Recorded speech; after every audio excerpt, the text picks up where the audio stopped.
Good morning. It's such a pleasure to be here and to be in conversation with translators, publishers, and in some sense, I think institution builders. Um, there's there's been a lot of space to talk about the practice of translation in JLF and other literary festivals and other spaces. And since, uh, you know, these four people are doing wonderful work that also mediates and supports translation and the publishing of translation, I thought we could talk about that. But to begin with, we're going to get a little bit of a potted history of what got them here.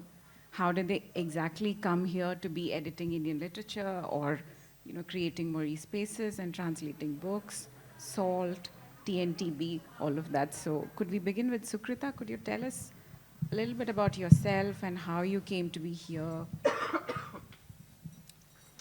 Uh, well, it's an ongoing journey. I don't think it's coming anywhere. I think it's perpetually going, right? And everywhere one goes, there are challenges of different kinds. And particularly when we are dealing with the oceanic, panoramic scene of Indian literatures in multiple languages. And all of that, we're talking about also across scripts and across languages and Indian literature. So actually that sums up the journal Indian literature, because it is across scripts, and yet there is a consciousness of the fact that each language has its own script, its own identity, its own literary tradition and linguistic tradition. If you could tell us how you started, how did you get involved in translations? Oh, well, I think we have to recognize the fact at some point that, in fact, Meenakshi Mukherjee is probably the first one who had said that we are constantly translating, actually, because multilinguality is our cultural context.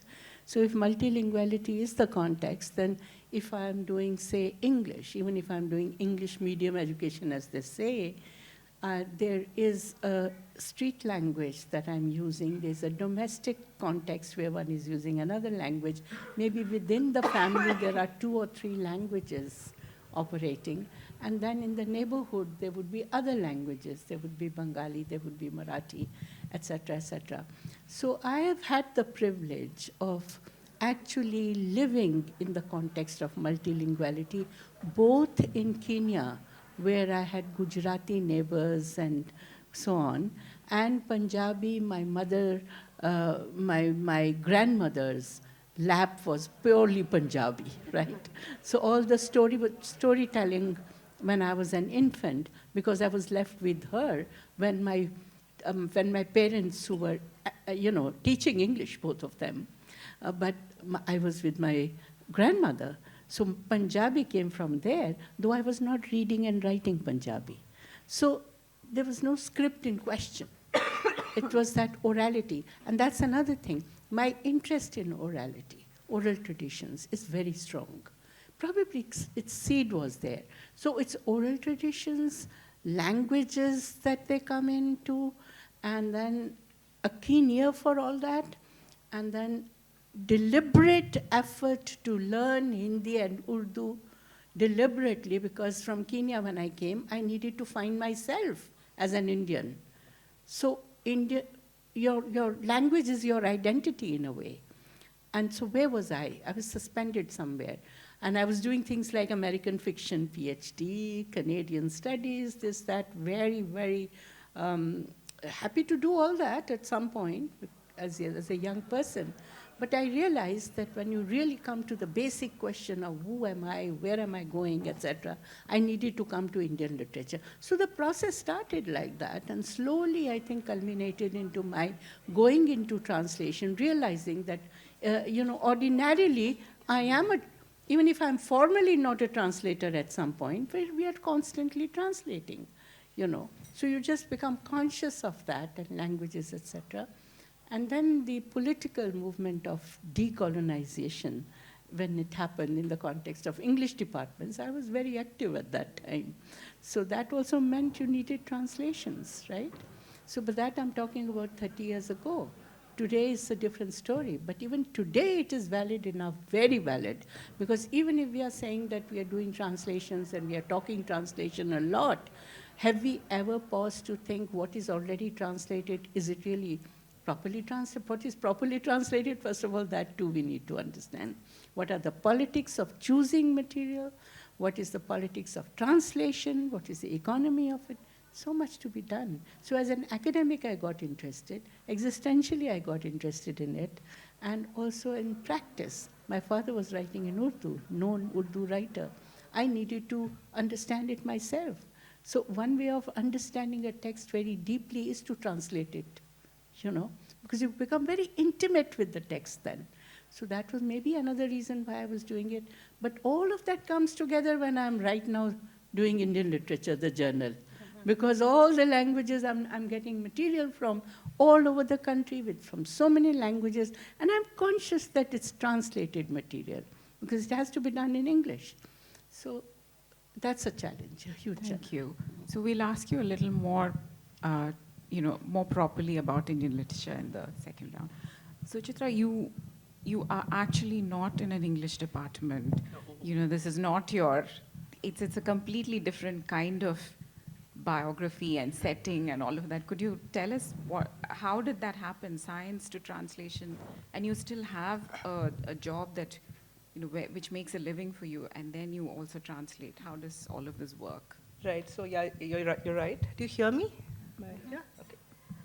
Yeah, so my background was in science, but I was always writing. I mean, I was writing short stories and poetry when I was a young student. I was 19, 20. And what kept me company was actually Indian literature, because I was studying engineering, and the only literary journal that my very science-minded university that we could get was Indian literature. So that was sort of my first introduction almost to the scene of Indian literature as it was. But most of the works that I was reading was in English, and it was written by people who were not Indians. And so even though I was a science student, even though I was working on a PhD, I was in the US at that time, I kept in touch with reading. And at some point, I think when I was 23, 24, I felt that whatever was coming out of what I now call the MFA mills in the US was not satisfactory, right? And I wanted something that spoke to my soul, because there were questions I had that the literature that I was reading at that time was not getting to. And at this point was when I made my way back to what I now call Indian literature, that is Indian literature in translation. I was reading authors from Tagari to Bhairappa to Kandekar, people like that, but all in translation. And I should really thank the interlibrary loan system that is there in the United States public universities, because a lot of these translations in English, they exist, but there are such limited copies, and they exist in university libraries dotted all over the world. And if I didn't have access to those library systems, that would not have happened. But anyway, that was when I got into learning about how much variety and depth and serious engagement with the real problems of life that there was in the literatures of India, after in the post-independence period, modern Indian literature, and how little of that I was somehow reading in English. The other thing that gave me pause was the quality of the translations themselves. So I'm Tamil, I can read and write Tamil, but a lot of the translations from Tamil that I was reading at that time left a lot to be desired. I knew that there was something more that they were getting the words right, they were getting the grammar right, but they were not telling me a story. It was not, literature has a force that goes beyond the words on the page, and that elan and the style was missing in the translations. I felt like what I was consuming in the translations was like what we feed infants, right? We take real food and then we mix them up in a puree jar, and then we spoon feed it to them. A lot of the translations that I was reading, and not just from Tamil but from other languages, were like that. And that's when I got interested in translation as a field in and of itself. And I mean, at this point, I was still working on a PhD, moving on to a postdoc, so I was doing all these things.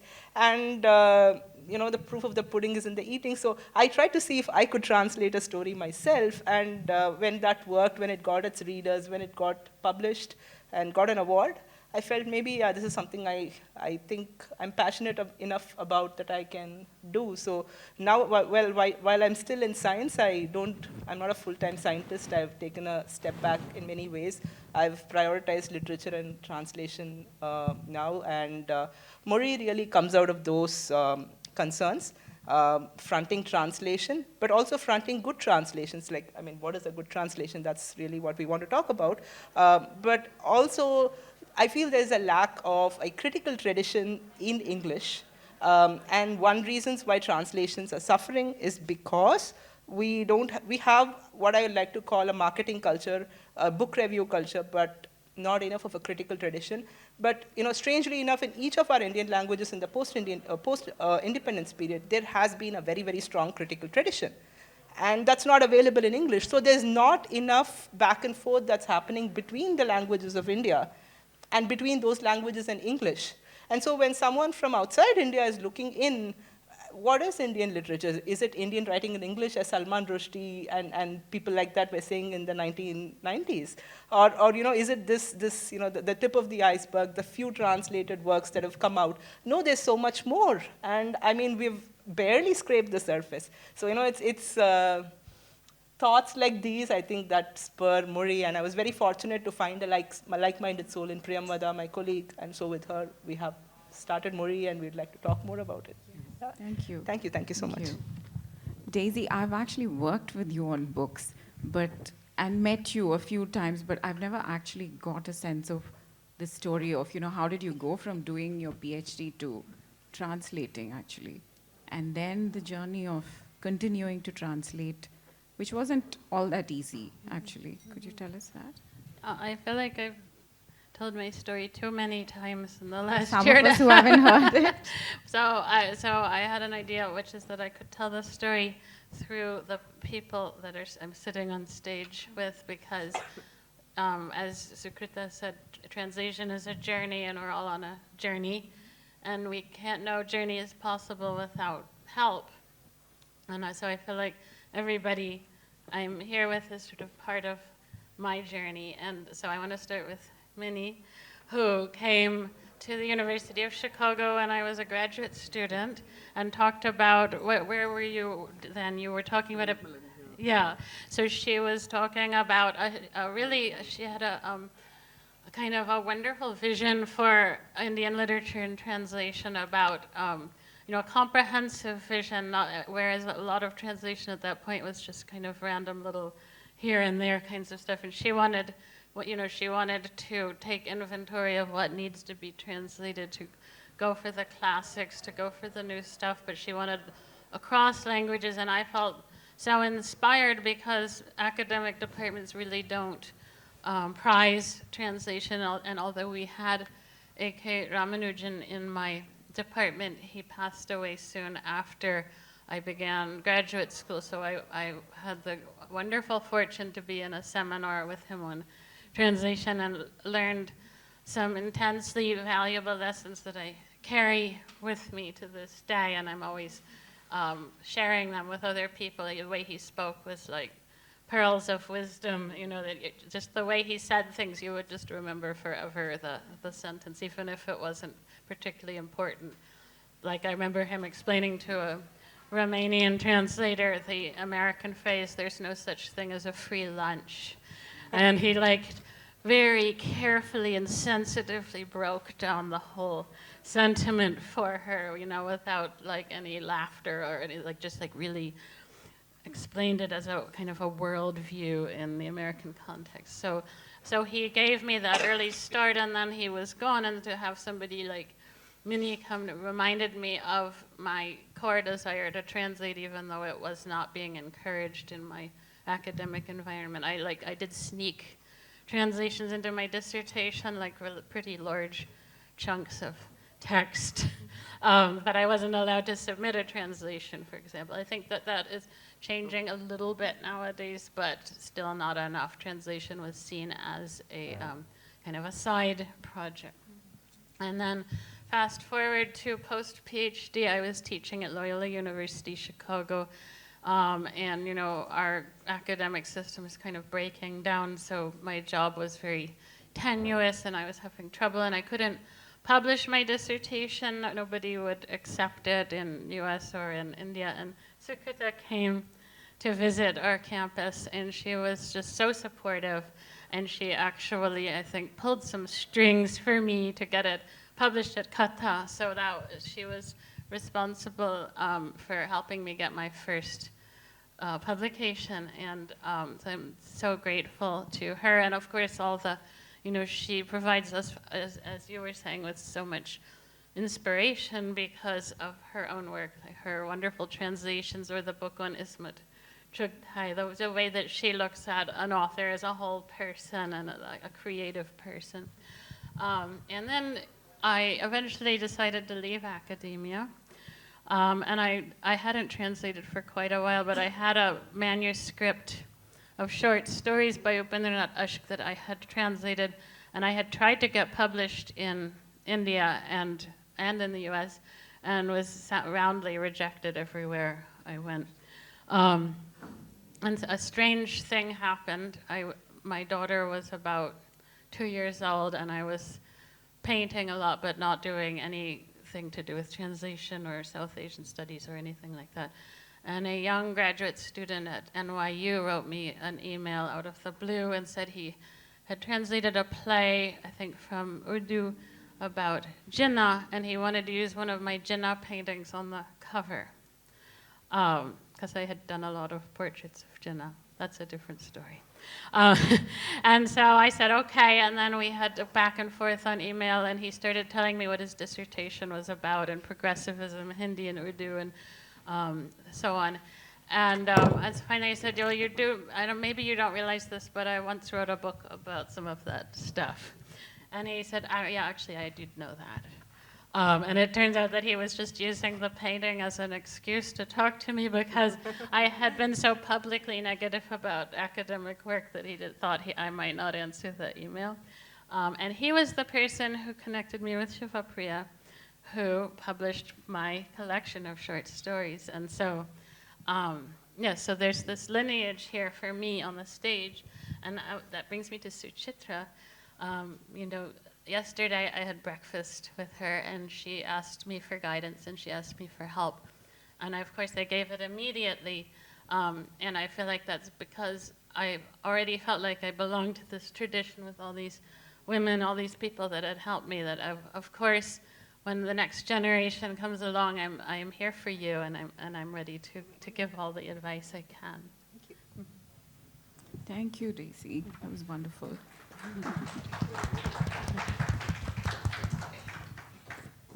Mini, I think I've, ever since I've known you, it's always been, you've been a publisher of translation, an editor of translations. I first came to know of you thanks to that dazzling Macmillan list. Could you tell us how you got there? You were working in an educational publishing house, and what led you there? Thank you. Thank you for all these marvelous stories, I'm surprised you remember, but yes. And you took me for an exhibition of Indian paintings after the thing, and you said, everyone thought it would be paintings of gods and goddesses, and it was such a shock to see modern contemporary Indian paintings. And it was soon after I'd presented the Macmillan list there. Yes, I started, thank you, Shiva. I started as a branch editor, just sort of rolled into that because there was a vacuum. I was freelancing for Macmillan, and the editor left, and she introduced me to the vice president by saying, I think her English is better than mine. So I was doing textbooks, and it's actually textbooks, anthologies for undergraduates. It's a huge market in South India particularly. And there was no Indian writing at all there. If at all there was, it was in English. I'm talking about no translations at all. It was Aurobindo, Nehru. And when I tried to introduce translations, the Board of Studies, the members were all very resistant. The group in Macmillan was also resistant. I grew up like an Anglo-Indian. My father killed my mother tongue. My mother revived it after school. We had 6 months, and my brother and I were put through Malayalam at that time. My second language was Hindi, so I know a bit of that. My Vedanta studies took me to Sanskrit. I know enough Sanskrit to fool those who don't. So that's my sort of, it's very fragmented background. I don't know English well either, just enough to edit. So when I was in Macmillan, I tried to push translations first into textbooks, because I've always felt that unless you influence students at an impressionable age, you can't hope to get them later. It might be the chance book in an airport bookshop or railway station or something like that, but not otherwise. Nothing sustained. It has to be some sort of sustained engagement. So that worked sort of partially. And then K.M. George and the Sahitya Academy of Kerala asked Macmillan to do a comparative Indian literature. 4,000 pages of, in those days, letterpress and editing by hand. They were surveys of Indian literature, all the 17 languages at that time, recognized languages by the Constitution. But every time we polished a synopsis, and it was so exciting, I would ask George or any of the language editors, where can I read this? And they say, you can't, there's no translation in English. So then I set about looking for money, which of course Macmillan said we won't give you. Luckily, I found a sponsor, the MRAR Education Society, and my whole life in publishing translations has been supported by trusts, by government, by otherwise which would never have happened, because the publishing houses I worked with would never have spared the money. And that included Oxford, because when I joined Oxford, I told the managing director, I'm bringing a dowry with me, so you have to take me and you have to give me a chance. So we met with different languages. Luckily, by then, I had many advisors and friends. I'd grown up in a bubble in Bangalore, so I knew very little about subaltern studies, subaltern writing, and it was all suppressed by mainstream publishing. When you don't read the little magazines, the regional language, and you're not in touch, and that's the main problem in publishing, not just my problem, you don't know what's happening at the ground level. We had ear to the ground yesterday. The English language publishers don't have that. Anyway, it just went on and on with support in Oxford. I had to revise my own attitude to how to edit, how to shape, what to look for in a translation. Translators, listening to this, these accounts were just the tip of the iceberg of the huge struggle to get a script into the hands of an editor who at first would, you're a great exception, who may not be sympathetic to that script. And then there is an even more ignorant marketing man who says, what's this? And it was very difficult in Oxford because things were checked by delegates who had no clue about our culture and no idea at all about how valuable the writing and the context and the cultures, the subcultures. But publishing 60 or 70 translations from 13 or 14 Indian languages into translation gave those writers and gave translation some sort of a platform, a university. Started to look very respectable, those handsome Oxford volumes. So that's really the story. And then after I retired, the Tamil Nadu government asked me to coordinate and manage again, funded. So I've always had Saraswati somewhere floating and Lakshmi firmly behind me to get books into English. And now I'm working with 20 English language publishers, also including you. Hopefully we'll continue with more books. This is prose, this is fiction, this is poetry. And for those who don't know, the very first book printed, first Indian language book printed was in Tamil. That was 16th century, 100 years after Gutenberg. Transliterated in Lisbon, and then 20 years later, the first fonts of an Indian language were the Tamil fonts. And it was, of course, a missionary work. So that's my story in 5 minutes. Thank you. We'd love to hear more about the fundraising and about TNTB. It's really fascinating. Sukrita, could you tell us about Indian literature? What is it? Where is it situated? Who supports it? Who reads it? How is it distributed? It's a bunch of things, but I want to know everything about Indian literature and Are you talking how about it the is. journal? Yes. Right? Yeah. Good. Good. Everything.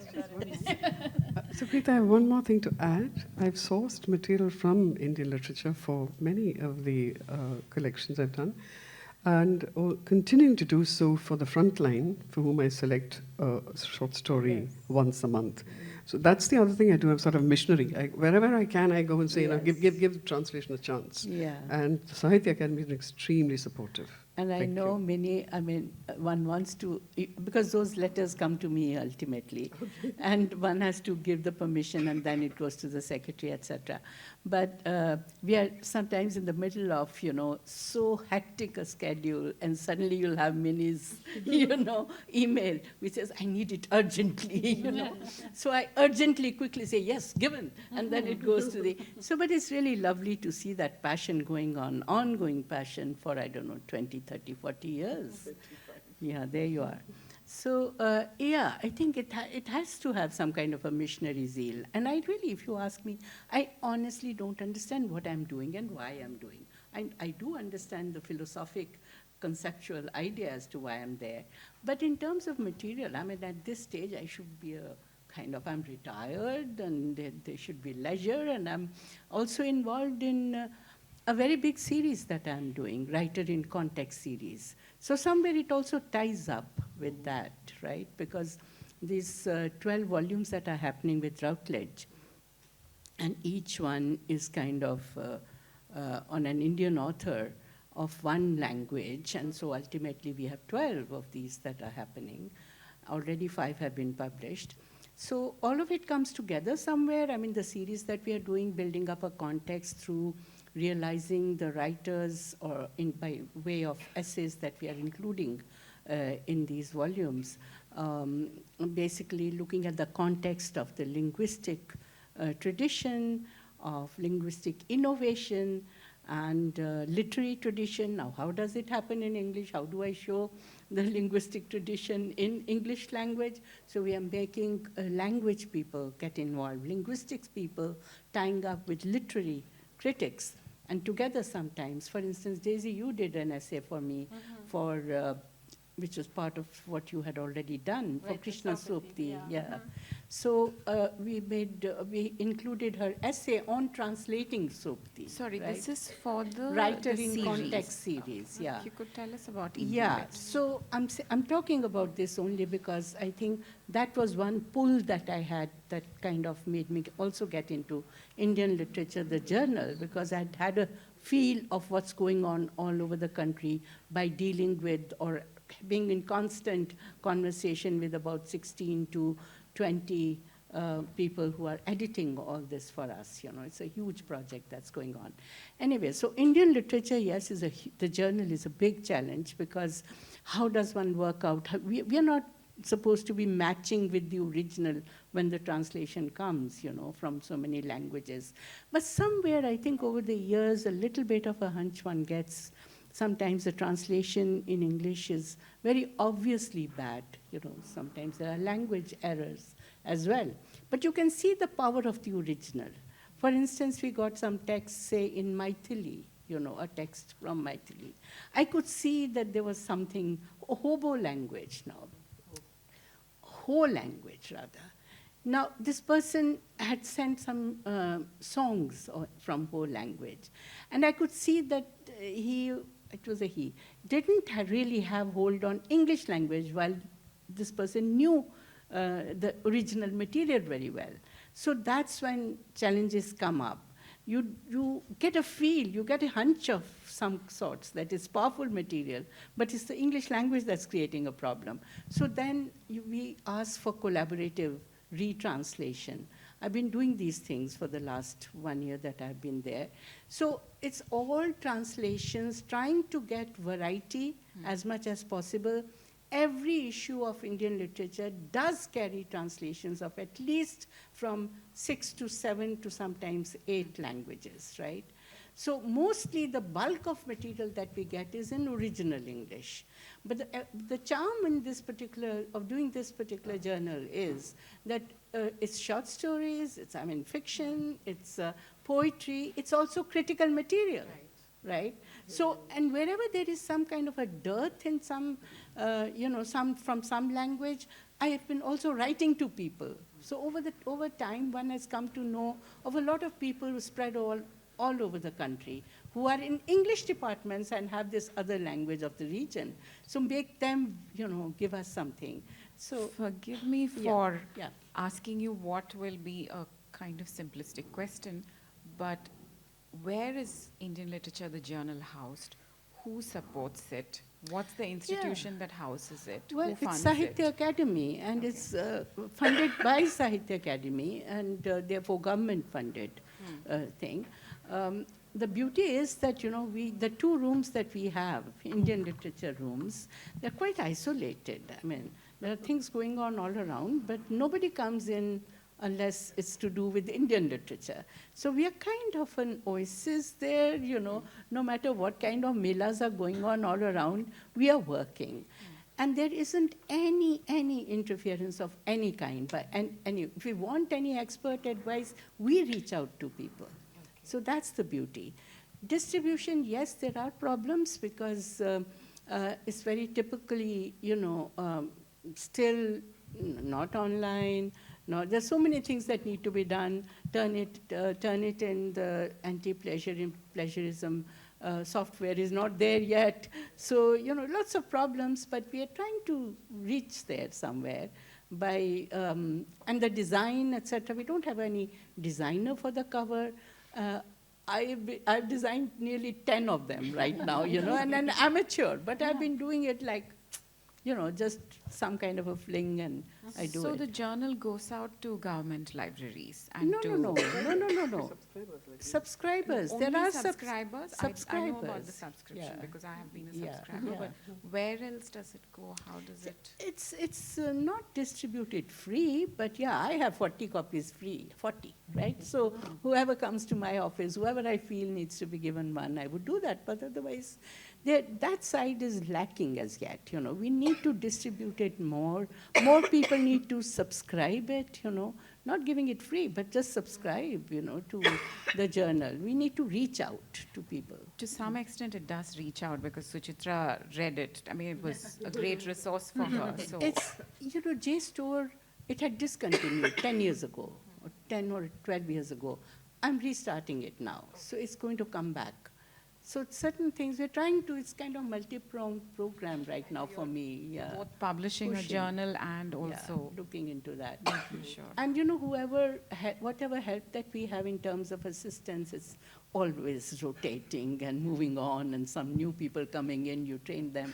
So we don't have too much of a staff. It's just like 2 people, 2 more people. It's a lot of work, but it's happening, and I'm happily involved in it. I don't know for how long, but it's happening. Subscribers do you have? About 6,000. 6,000. Wow. That's a decent number. I know.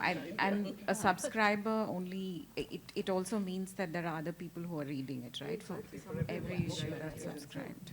Absolutely. We're also trying to have it on Amazon now, very Okay, soon. wonderful. Tried bilingual presentations, poetry perhaps. In So far, no. So far, we haven't had, but we could ask for that. Yes. Thank you, Sukrita.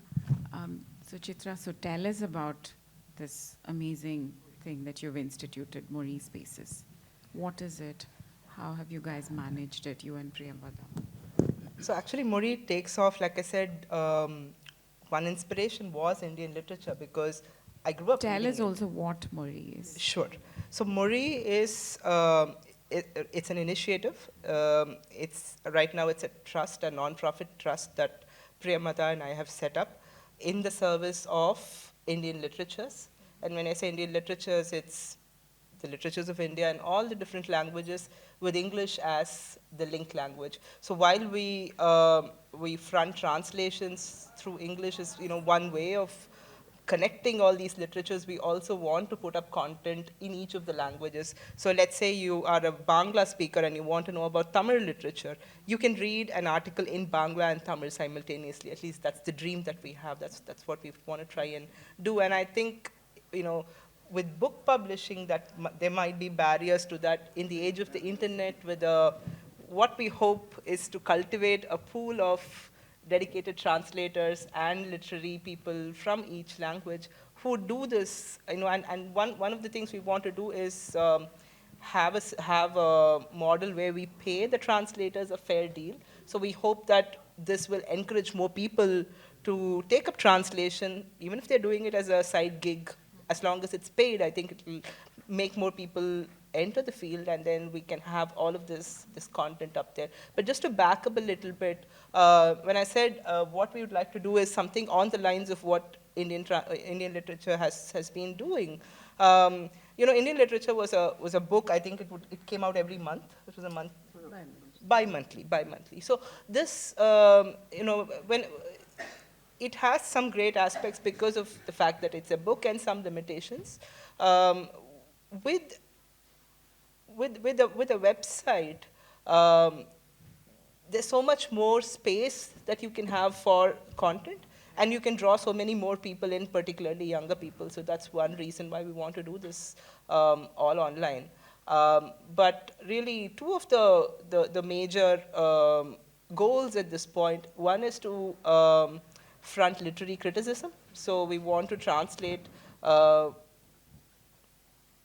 critical essays that front the aesthetics of Indian literature. So if there's anyone from outside the country or outside this literary culture who, an editor from the US, for example, who wants to understand why we think these works are important, why we talk about these writers, they should be able to get at a glance, a whole body of work that has already existed.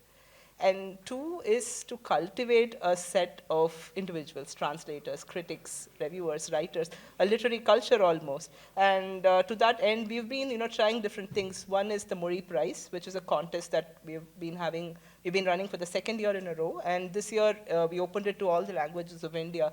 So what we are looking for and what we have found is a tribe of sort of like-minded people, emerging translators, who are passionate about literature and who can collaborate with us in making this mission real. And honestly, what I'm getting from all of you, my seniors, is this sense of mission, because that's the word that keeps going around, because this is really a lonely business, right? And the only thing that drives me is a love for literature and wanting to see these perspectives not get buried. This is too precious to get buried. This needs to be out front and center. And that's I think, the mission behind Muri. And the word Muri means language in Tamil and Malayalam, and that's why we call it Muri. It's just not about one language, but about the meta language, the language beyond languages that exists at the interface of languages. So that's the spirit that we want to get at. It's not about fronting one language or the other, but through literature, through stories, through poetry, to get at that unsayable that we all try to capture through language. Thank you. Thank you.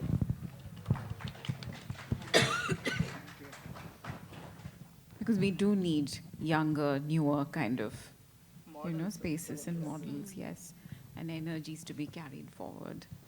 Daisy, could you tell us about you? You're not only translating now, you're mentoring seriously, and you're part of South Asia Literature and Translation Project. Could you tell us about that and also about your mentoring?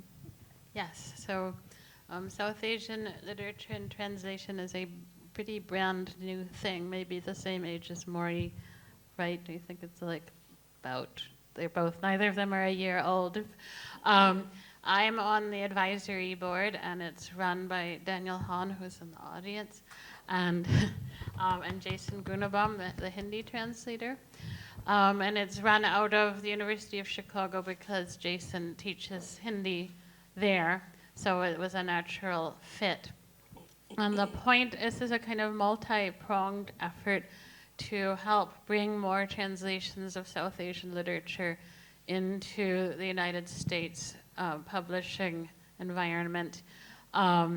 but it's much more than that. It's also about giving resources to emerging translators to help them get training and help them understand how to pitch their work and how to make contacts and how to talk to publishers and so on. And it's also aimed at the publishers to kind of expose them more to the stories and literature that we have here in India by giving them grants to travel, giving them opportunities to meet publishers of non-English literature in this country or in the rest of South Asia.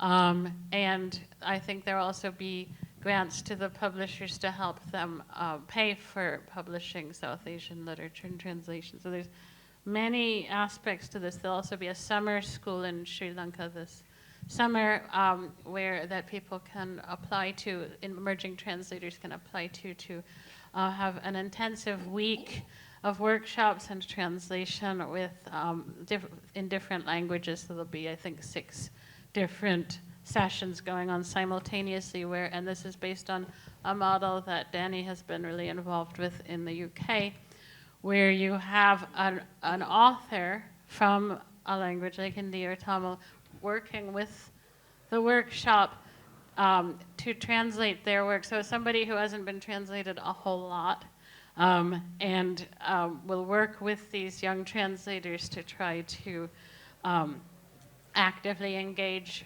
across translator and author spaces and figure out how to come up with the best way to translate their work. So I think this is really exciting. I think, you know, you might ask, why should we care about whether or not the work goes to the United States or the United Kingdom? And there's such a vibrant scene here, and I think more and more recognition of and excitement about translation within India has just kind of exploded in the last 5 years, I would say. But for me, I have a really strong belief in South Asian literature. I've been reading it and studying it since I was in college, and it's frustrated me, because I live in the United States, it's frustrated me that it's so little known, and that only the Indian literature written in English is what people think of as Indian literature. It's of course frustrating for me also because if people want to read my work, you know, they can't go into a bookstore and buy it. They can nowadays there's Amazon print on demand or something like that. But by and large, I can't just hand people books or tell them to go to the bookstore. So that's totally personal. On the broad scale, it's that I want to see the world. I want the world to see what I see, and to share. That's partly why I'm a translator. That I want people to see what I see. I love to share that, and it's connected to being an artist as well. That you see something, you have a certain vision, and you want to recreate it for other people in some form, whether it's visual or linguistic. So that's one thing I've been working on, and then I had the great fortune right after the book, a French translator. He's not French himself. He is a Scottish translator of Indian origin who translates from French into English. Can I process that? And he was extremely inspired by the Booker win, and his mother had recently passed away. And she had been a powerhouse in education in Edinburgh, helping immigrant families and Asian families, which includes Indian in that context. And he wanted to memorialize her in a special way, so he had a fellowship with the National Center for Writing at the time, and he was, I think, the first mentee in their translation mentorship program long ago. And he gave his whole fellowship to the NCW and said, please make a Hindi mentorship in the name of my mother, Saroj Lal. And so that happened, and he wanted specifically me to do it because he was so excited about Tomb of Sand. And so there was an application process, and I had 22 applicants, and I chose one. And I've been working with, it's only supposed to be 6 months, but it's been like a year and a half, and I'm still working with him. But Sounds it's familiar. been, yeah, it's still, it's a lifetime commitment, really. But it's been a great joy to me because we've talked, I think all of us have maybe mentioned the solitude of translation and literary work. And so I've been working for years and years and years. I'm not teaching in a university environment or anything, kind of accumulating knowledge and strategies and so on. And so it's such excitement for me to share all those things with somebody who wants to hear it. And it's also, of course, makes me aware of what I think, because I didn't have to say it out loud before. So I've learned a lot about my philosophy, which before, maybe if you'd asked me, what's your philosophy, I would say, well, I just sit down and I translate, you know. But I started to really understand that. And now through SALT, we have 8 mentorships that are being administered by the American Literary Translators Association, ALTA. And I got one for Hindi, and I had 33 applicants, so the number actually went up. It was very competitive, lots of great people applying, and we also had 7 other South Asian languages. And I just met my new mentee in Delhi, and I'm not allowed, I don't think I'm allowed to say it out loud yet, right, Danny? Tomorrow, or maybe tomorrow. So I shall not tell you who it is. But it was wonderful to meet them, and